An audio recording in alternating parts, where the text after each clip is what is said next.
आज आप ये सोच रहे होंगे कि मैंने ये 2 संबोधन यूज़ क्यों किए, क्योंकि ये वीडियो आज परम शांति और हरिहर से जुड़ा रहने वाला है।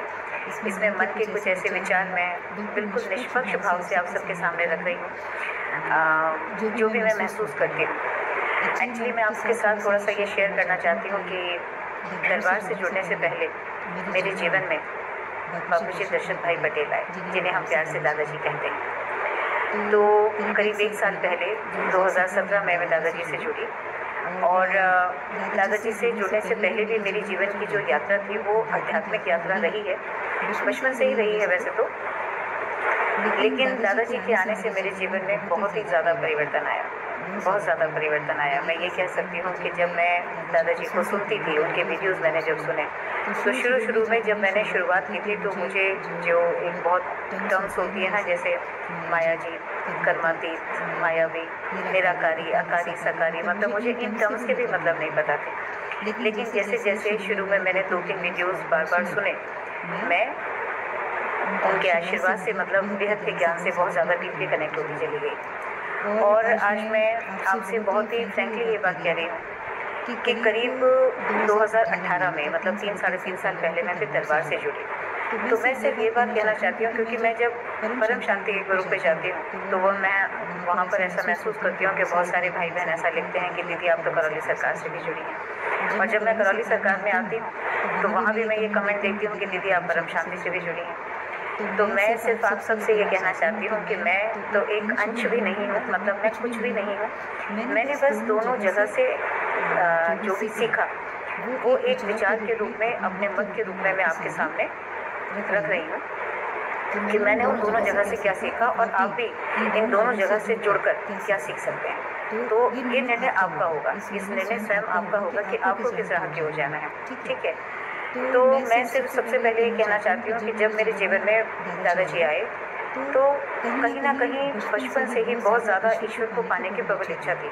तो जब मैंने उनके वीडियोस देखे, जैसे soul journey, soul science, 7 secrets of Shiva और आत्मा की अनंत यात्रा, और ये ब्रह्मांड किसने बनाया, कैसे बनाया, ये दुनिया की हालत ऐसी कैसे हो गई, आज क्या कारण है, दादाजी का मेन उद्देश्य क्या है, वो इस धरती पर क्यों आए हैं, और मतलब बहुत सारे ऐसे अनगिनत क्वेश्चन जो कहीं ना कहीं मेरे भी प्रश्न थे, है ना। और साइंस में लेकर के, जैसे मैं कहती हूँ हमेशा कि मुझे डिजीज़ को लेकर के जानना था, तो मैंने हर एस्पेक्ट पे, मतलब दादाजी के वीडियोस में मुझे मिले और मैं बहुत ही गहनता के साथ बेहद के ज्ञान से जुड़ गई।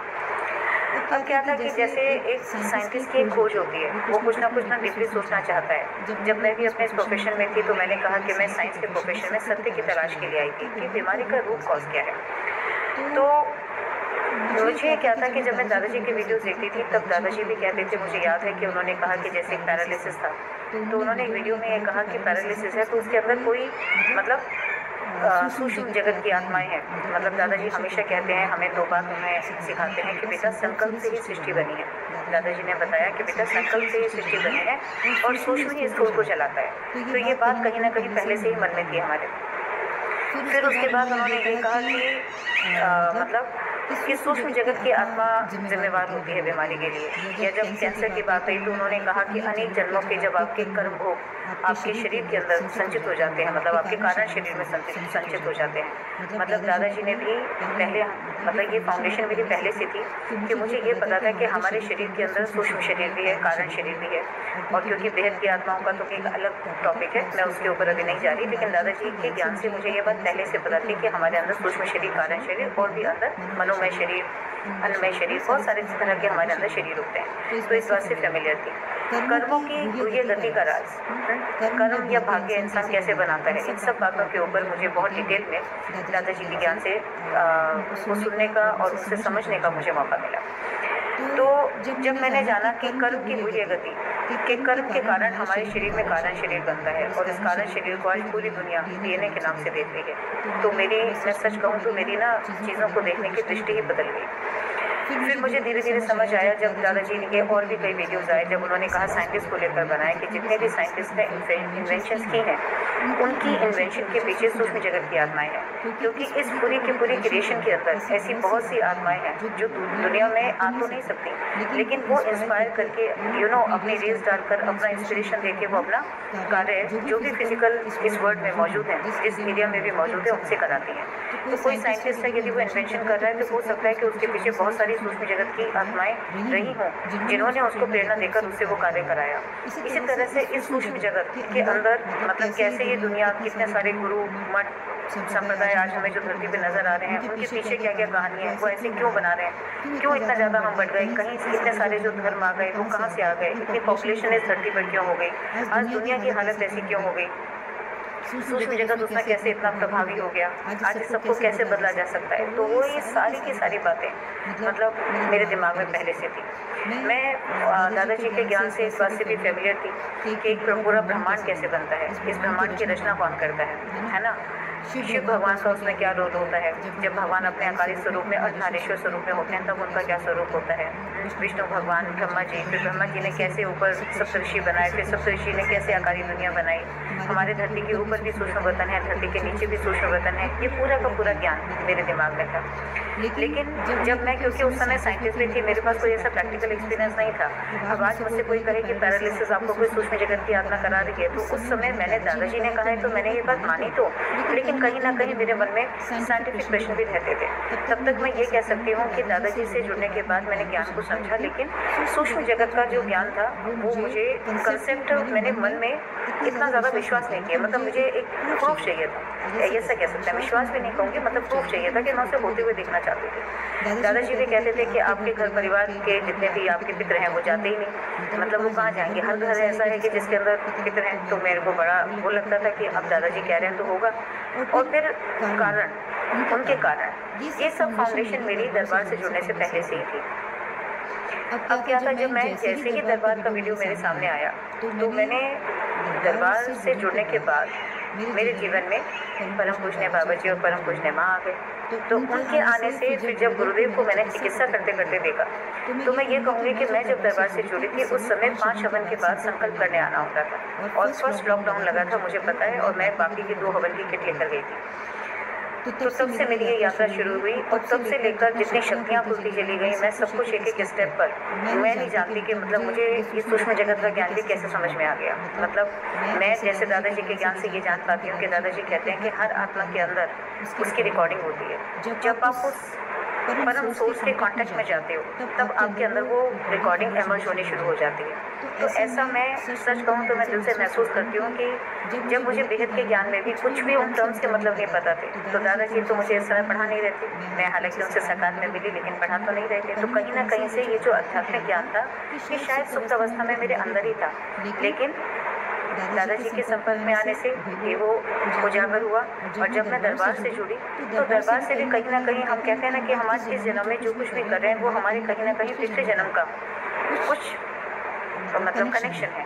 तो दरबार के साथ भी कोई ना कोई कनेक्शन होगा, मैं ऐसा मानती हूँ। तो इसीलिए दरबार के साथ कनेक्शन होने पे मुझे सूक्ष्म जगत का जो ज्ञान है, उसका जो और डीप कंसेप्ट है, वो मैंने बहुत अच्छे से समझा। क्योंकि अब तक जो मिथ्याएं सूक्ष्म जगत को लेकर के आप किसी और चैनल पे जाओगे या किसी भी सोर्स से सुनोगे, तो मैं ना कभी देखती थी, ना मेरा कोई इंटरेस्ट होता था, और ना ही मुझे कभी वो पसंद आता था। सीधी बात है कि मेरा कोई इंटरेस्ट भी नहीं था, मैं ऐसे ही देखूँ, मैं विश्वास करूँ। लेकिन सूक्ष्म जगत के विज्ञान को गहराई से मैंने दरबार से जुड़ने के बाद ही जाना। मतलब मैं ये कह सकती हूँ कि मैंने जो बेहद के ज्ञान में मुझे जो थ्योरिटिकल नॉलेज मिली, उसका मैंने प्रैक्टिकल स्वरूप दरबार में आके देखा, दरबार में आके देखा। और मेरा सबसे पहला जो अनुभव है कि मुझे नहीं पता था कि मैं क्या करूं, लेकिन हाँ, क्योंकि साइंस की वजह से मेरा एक हीलिंग के अंदर बहुत ज़्यादा इंटरेस्ट था कि रूट कॉज क्या है, सत्य क्या है। तो जब मैं दरबार में, उस समय बहुत ज़्यादा इतनी एडवांस लेवल पे चिकित्सा नहीं होती थी। मतलब गुरुदेव शायद हवन में के बाद जो प्रेतों के असर रह जाते हैं उन्हीं को हटाया करते थे, और मैंने कई बार उनको ये कहते हुए देखा कि मतलब ये असर भी वापस आ जाते हैं।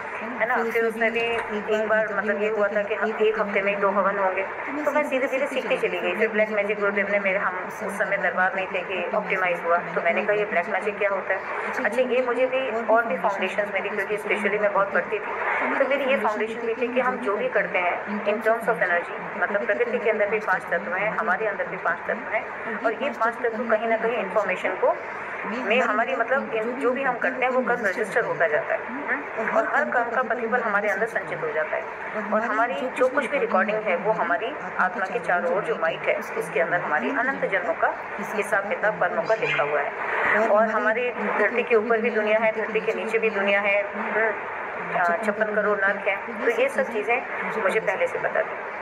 तो जब मैं दरबार से जुड़ी, दरबार से जुड़ने के बाद मैंने सबसे पहले जाना अर्थ, कि दरबार का अर्थ है पूर्वज मुख्य धाम। तो जब मुझे ये पता लगा कि हमारे पूर्वज, तो मुझे मेरे आने का कारण कोई तकलीफ़ें नहीं था। सबसे पहले जब मैंने इस कंसेप्ट को समझा कि पूर्वज हमारी तकलीफ़ों में होते हैं, तो मुझे मतलब बहुत ये भी लगा कि जिन पूर्वजों के कारण आज हम दुखी कर आए, वो इतनी पीड़ा सहन कर रहे हैं, मतलब कि वो कहीं भी, जैसे कहते हैं ना गुरुदेव हमें, कि कहीं भी कोई एक पूर्वज रह जाता है तो उसके पीछे बाकी सारे खड़े होते हैं। तो एक तरह से आपके अंदर अच्छे पूर्वज भी विद्यमान हैं, और जिनके साथ कभी भी कुछ कटुता रही होगी वो पूर्वज भी विद्यमान है। अब क्योंकि जीवन शरीर के अंदर बेहोशी में है, उनको ये बात पता ही नहीं कि हम उनकी संतान हैं, हम उनके बच्चे हैं, तो वो अपने भाववश उनके जैसे वो बन गए, मतलब कई बार जैसे जैसे तकलीफ़ों से वो गुजरे होंगे, जैसे जैसे वो बन गए वैसे ही मतलब हमारे अंदर भी जीवन में क्या होता है कि तकलीफ़ें आने लग जाती हैं, परेशानी आने लग जाती हैं। तो इस तरह से देखा जाए तो मुझे ये लगा कि सबसे पहले तो हमें अपने पूर्वजों को मुक्त कराना चाहिए, पूर्वजों को, क्योंकि भगवान का धाम है, गुरुदेव से सुना कि शिव भगवान और माँ का धाम है। तो बचपन से ये जो प्यास थी भगवान से मिलने की, भगवान को देखने की, भगवान से बातें करने की, सब काम भगवान के साथ ही करने की। आज मैं एक सीक्रेट भी शेयर करती हूँ, आपको अजीब लगेगा, लेकिन मैंने अपनी पीएचडी थीसिस भी भगवान को ही डेडिकेट की थी, डेडिकेटेड टू गॉड। तो बचपन से अपना हर कर्म मैंने ईश्वर के चरणों में ही रखा। तो मुझे बहुत खुशी हुई जब मैं दरबार से जुड़ी, जब गुरुदेव ने कहा कि शिव भगवान और माँ का स्थान है, तो मैं उस स्थान से और डीपली कनेक्ट होती चली गई। तो दोनों ही जिज्ञासाएं कि मैं जब चीज़ों को देखती रही, समझती रही, वो भी मेरा एक कारण था, और कुछ एक समस्याएं भी थी। उन समस्याओं के पीछे मैं ये कह सकती हूँ कि मुझे भगवान ने जितनी भी मानसिक, शारीरिक, आर्थिक जितनी भी मेरे को एबिलिटीज़ थी, मैंने उसमें पूरी लगा दी, मतलब जितनी मेरी क्षमता थी। लेकिन कुछ ऐसे ट्रबल्स भी रही मेरे जीवन में कि जिनको मैं अपना भरसक प्रयास करने के बावजूद भी ओवरकम नहीं कर पा रही थी, और बल्कि समस्याएं बढ़ती जा रही थी। तो मुझे भी कहीं ना कहीं था कि जब हम अपने जीवन में, एक होता है कि हम यदि कुछ बुरे रास्ते पे चल रहे हैं तो हम अपने अंदर सोचते हैं कि हमने कुछ बुरा कर दिया, है ना। लेकिन एक होता है कि आप यदि बचपन से ही ईश्वर का हाथ पकड़ के, आप उन्हीं को अपना माता पिता मानकर, आप उन्हीं की समझाई हुई राह पर चलकर यदि अपने जीवन का हर कदम करते चले जा रहे हो, मतलब मान लीजिए कि कोई चीज़ नहीं मिली तो हर पल अपने जीवन में ये सोचा कि प्रभु कहीं गलती हो गई, या उनके साथ बातचीत करते करते एक जीवंत संबंध को बनाना, है ना, कि कहीं कुछ गलती हो गई तो ऐसे ही उनको ही बताकर अपना काम करना। तो उससे क्या होता है कि जब हम इस तरह की क्रियाएं, तो हमारा भगवान के साथ वैसे ही कनेक्शन रहता है। लेकिन कई बार जीवन में कुछ ऐसी घटनाएं घटने लगती हैं कि हम उनमें, हम तो अपनी तरफ से अच्छा ही अच्छा करने की कोशिश कर रहे हैं, लेकिन हमारे जीवन में जो प्रतिफल के रूप में आ रहा है वो हमें तकलीफ ही तकलीफ दिया जा रहा है, तकलीफ ही तकलीफ दिया जा रहा है, अपनी आंखों के सामने है। मतलब आप चीज़ों को सिर्फ बदलता हुआ ही देख रहे हो, तो उसके कारण को आप नहीं जान पाते। तो मैं ये कहूँगी कि जब एक ऐसी कुछ परिस्थितियाँ दिखी जब मैं बिल्कुल ही, मतलब जैसे कहते हैं ना, दिल से पुकारना कि आप कहाँ हो, आपको मेरे जीवन में आना ही होगा, तब मैं कहती हूँ कि फिर मेरे जीवन में, मतलब जैसे दादाजी और दरबार आ गए। अब मैंने, क्योंकि मेरी बेहद की फाउंडेशन, बेहद का ज्ञान रहा, बाबूजी दशरथ भाई पटेल ने जो ज्ञान दिया वो मेरे लिए बेहद ही अनमोल है। और फिर मैं जब दरबार से जुड़ी तो दरबार से मैंने जब देखा कि पूर्वज मुख्य धाम है, तो मुझे ये सारे कंसेप्ट समझ में आए कि आज हमारे ये पूर्वज इतनी तकलीफ क्यों पा रहे हैं, क्यों हाँ ऐसी कंडीशंस हैं कि पूर्वज हमारे साथ ही रह रहे हैं। जब मैंने दरबार में सूक्ष्म जगत से मानव जीवन को इतना प्रभावित देखा, तो मुझे, क्योंकि ये बात तो पता थी कि सूक्ष्म ही स्थूल को चलाता है, दादाजी के बेहद के ज्ञान से मुझे पता था कि सूक्ष्म ही स्थूल को चलाता है, और सूक्ष्म को स्थूल में चलाते हुए दरबार में जब मैंने बीमारियों को हील होते हुए देखा तो मेरी फाउंडेशन और स्ट्रांग हो गई। मुझे ये लगा कि ये बात तो बिल्कुल परम सत्य है, और हमारे पूर्वज के ऊपर मुझे इसलिए आया क्योंकि मुझे बहुत अच्छे से पता है कि मैं सबसे पहला जब मैंने एक हवन किया था वो मैंने अपने माता पिता के लिए किया था, जो मेरे रियल माता पिता हैं, और मैंने अपने शरीर को हल्का महसूस किया। हल्का महसूस किया। तो मुझे पहली बार ऐसा लगा, इसका मतलब कि कहीं न कहीं हमारे अंदर भार था, तो जो हमें हल्का करना है।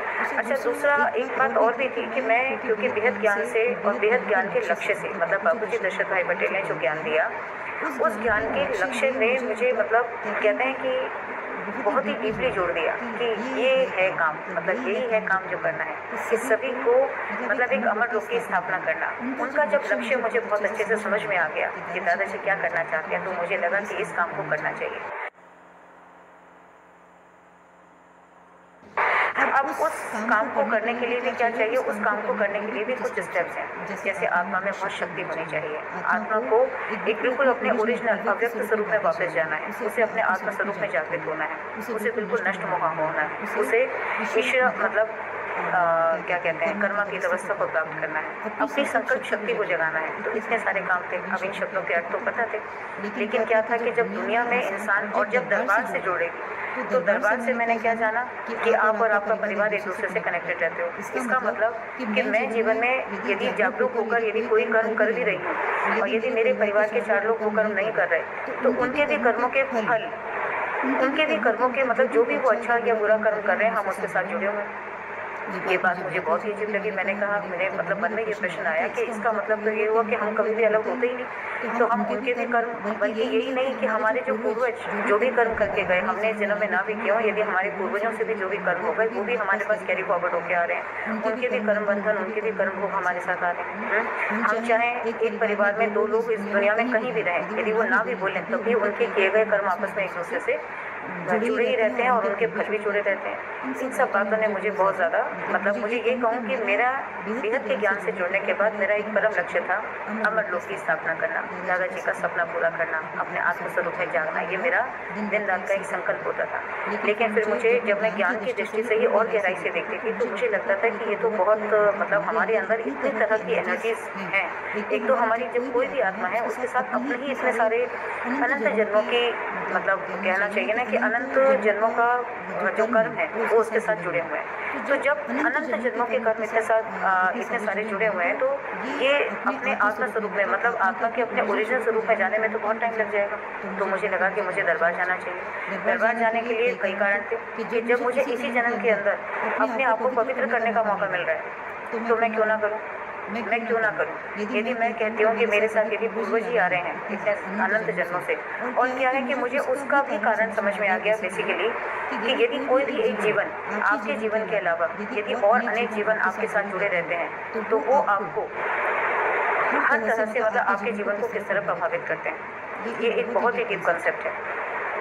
तो मुझे वो भी बात समझ में आ गई। तो मुझे लगा कि जब मैं, जैसे हमें दादाजी समझाते हैं कि तुम Almighty authority supreme power source से पावर लो, और अपने मतलब उस पावर को तुम जैसे लेते चले जाओगे, तुम्हारा कारण शरीर के अंदर जो हमारी अनंत जन्मों की रिकॉर्डिंग है वो डाइल्यूट हो जाएगी, और फिर हमारा मन परिवर्तन होगा, क्योंकि हम बेहद की आत्मा है। तो बेहद की आत्मा के अंदर बेहद की शक्ति है, और वो बेहद की शक्ति उसको धीरे धीरे ओरिजिनल स्वरूप की ओर ले जाएगी। ये पूरा प्रोसेस है।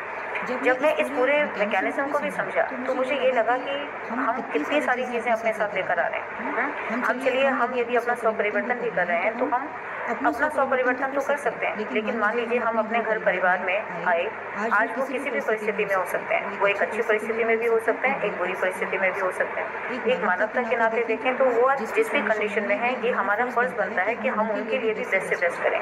मान लीजिए वो अपनी किसी परिस्थिति को ओवरकम करने के लिए भी अपने जीवन में कुछ संघर्ष कर रहे थे, और क्योंकि एनर्जी का एक्सचेंज होता है, आप जिसकी पूजा करते हो, क्योंकि मंदिर ने हमें, मतलब दरबार ने हमें ये भी बताया कि जब हम मंदिरों से जुड़ते हैं तो हमें आज किस तरह की एनर्जी को हम ग्रहण कर रहे हैं। ये कंसेप्ट मुझे बहुत अच्छे से, सारे कंसेप्ट समझ में आ गए। तो जीवन में हमने जितना भी, हम ये नहीं जानते थे दादाजी से मिलने से पहले या दरबार से जुड़ने से पहले कि जो भी हम पूजा पाठ कर रहे हैं उससे हमारे पास नकारात्मक ऊर्जा ज़्यादा आ रही होगी, सकारात्मक हमारी जा रही होगी। और दूसरा, जब नकारात्मक ऊर्जा शरीर के अंदर संचित हो जाती है, वो तो कहीं ना कहीं प्रभु का आशीर्वाद होगा कि तभी इतनी परिस्थितियों के अंदर भी हम कभी नकारात्मक नहीं हुए, मतलब कहीं से अंदर से बदले नहीं, बल्कि और कहना चाहिए ना, स्ट्रांग होते चले गए, बल अंदर से बढ़ता चला गया।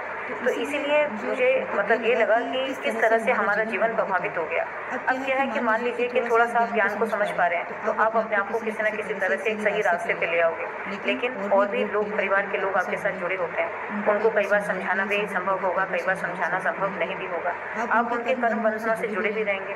और मुझे ये कभी भी अच्छा नहीं लगता कि यदि मान लीजिए कि आज जैसे दरबार में कहते हैं गुरुदेव कि भाई कोई आपके घर के लोग हैं, आपकी बात नहीं मान रहे हैं, तकलीफ में है, तो उनकी गंदगी आएगी। लेकिन मुझे ऐसा लगा कि मैं उन्हें कभी भी अलग नहीं करूँगी, मैं उन्हें कभी भी अलग नहीं करूँगी, क्योंकि उनके कारण ही आज हम इस जीवन के अंदर आए हैं, है ना। आज जो भी मिलेगा, अच्छा मिले, बुरा मिले, तकलीफ मिले, प्यार मिले, जो भी मिले, वो सब साथ मिलकर ही बांटेंगे।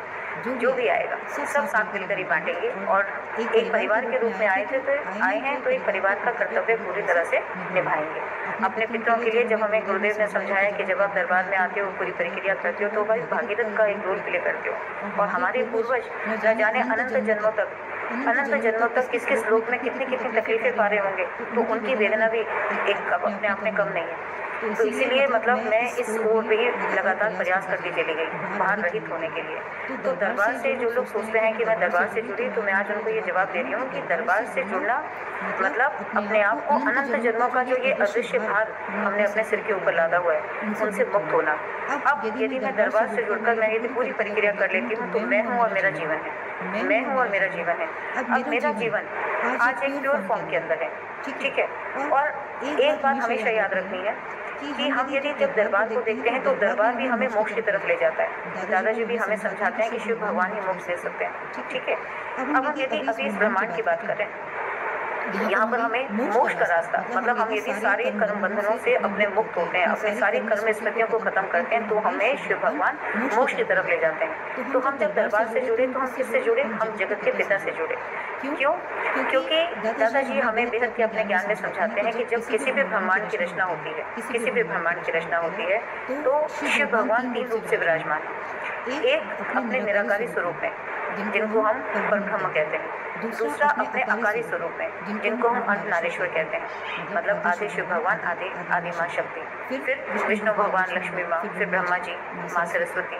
फिर दादाजी हमें बताते हैं कि उन्होंने अपने 7 मानस पुत्र बनाए। उन 7 मानस पुत्रों ने धरती के ऊपर 7 लोग बनाए, और उन्होंने धरती के जैसे जैसे दुनिया गिरती गई, धरती के नीचे 7 लोग बनाए, और फिर 56 करोड़ नर्क बनाए, ठीक है। तो यहाँ पर हमारे ब्रह्मांड के अंदर आकारी रूप से सर्जन हुआ। आकारी रूप से मतलब इनके अंदर 3 तत्व थे, आकाश, अग्नि और वायु।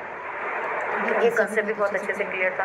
अब हम भी साकार के रूप में हैं इस समय, फिजिकल फॉर्म के अंदर हैं, लेकिन हमने अपने अनंत जन्मों में इस पृथ्वी पर जितने बार भी जन्म लिया होगा, हमारा एसोसिएशन किस से कर्म बंधनों से बंधा?